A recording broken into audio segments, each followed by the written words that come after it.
Hello అండి, అందరు ఎలా ఉన్నారు? బాగున్నారా? అందరూ బాగుండాలని నేనైతే మనస్ఫూర్తిగా కోరుకుంటున్నానండి. ఈరోజు నేనైతే శనగపప్పు ఉల్లిగడ్డ కోడిగుడ్డు కర్రీ చేస్తున్నానండి. రైస్లోకి, చపాతీలోకి, రోటీలోకి, దేనిలోకైనా సూపర్ కాంబినేషన్ అండి. ఇప్పుడైతే ఒక గిన్నె పెట్టుకొని దాంట్లో 2 స్పూన్ల నూనె పోసుకోండి. నూనె అయితే హీట్ అయిందండి. ఇప్పుడు కొద్దిగా ఆవాలు వేసుకోండి, కొద్దిగా జీలకర్ర వేసుకోండి.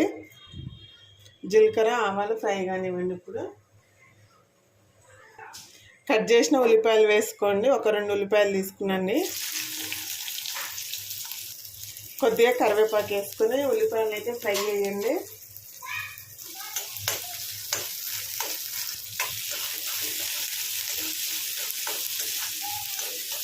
ఉల్లిపాయలు అయితే ఫ్రై అయినాయి కదా. ఇప్పుడు అల్లం వెల్లుల్లి పేస్ట్ వేసుకుందాము. 1/2 టీ స్పూన్ వేసుకోండి, సరిపోతుంది.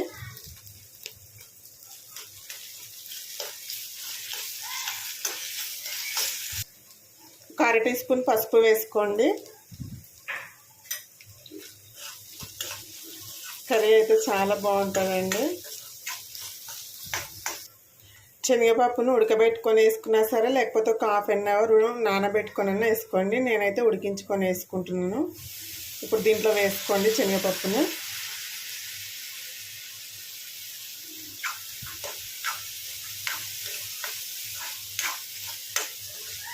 ఒక 2-3 మినిట్స్ మూత పెట్టి మగ్గించండి.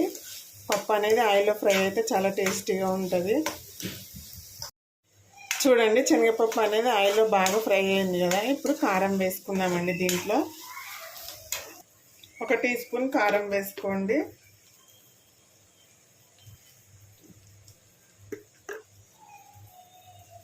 అలాగే 1 టీ స్పూన్ సాల్ట్ వేసుకోండి. మీ టేస్ట్కి తగ్గట్టు వేసుకోండి. దీన్ని అయితే ఒకసారి కలుపుకుందాము. టమాటా అవసరం లేదండి, ఇలాగే వేసుకోవచ్చు.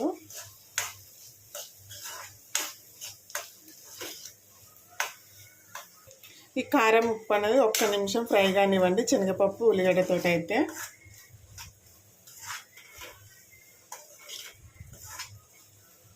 ఇప్పుడు కొద్దిగా వాటర్ వేసుకుందామండి. దీంట్లో ఒక చిన్న గ్లాస్ వేసుకుంటున్నాను. మీకు కొద్దిగా వాటర్ ఉండాలి కర్రీ అనుకుంటే కొద్దిగా ఎక్కువ వేసుకోండి. ఇప్పుడు ఒక 8 మినిట్స్ మూత పెట్టుకొని మగ్గించుకోండి మీడియం ఫ్లేమ్లో.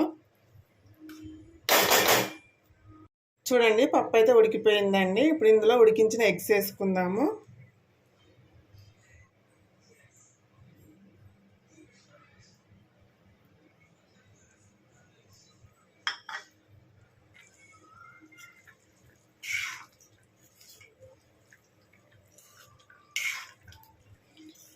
ఒకసారి అంతా బాగా కలుపుకొని మరో 5-6 నిమిషాలు మూత పెట్టుకొని మగ్గించండి. ఈ వాటర్ అనేది ఇనికిపోవాలండి. ఇప్పుడు మూత పెట్టుకొని మరో 5 నిమిషాలు మగ్గించుకుందాము కర్రీని అయితే. చూడండి, దీంట్లో కొద్దిగా ఇప్పుడు కొబ్బరి పొడి వేసుకుందాము.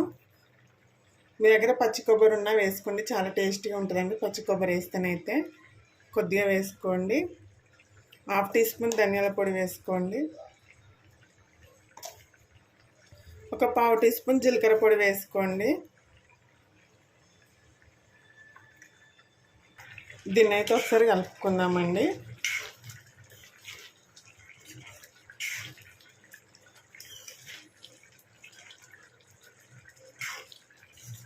చూడండి, శనగపప్పు ఉల్లిగడ్డ ఎగ్ కర్రీ అయితే రెడీ అయిందండి. దీంట్లో ఫైనల్గా కొత్తిమీర వేసుకుందాం. ఇప్పుడు పప్పు ఎగ్ అయితే రెడీ అయిపోయిందని ఫైనల్గా కొత్తిమీర వేసుకుందాము. చపాతీ రోటీలోకి అయితే చాలా బాగుంటుందండి. అలాగే బగారా రైస్లోకి ఇట్లా బాగుంటుంది. మీకు కావాలంటే కొద్దిగా గరం మసాలా వేసుకోండి. ఓకే అండి, వీడియో కనుక మీకు నచ్చినట్టయితే ఒక లైక్ చేయండి, షేర్ చేయండి. అలాగే మన ఛానల్ని సబ్స్క్రైబ్ చేసుకొని సపోర్ట్ చేయండి ఫ్రెండ్స్. ఓకేనా, మరి బాయ్.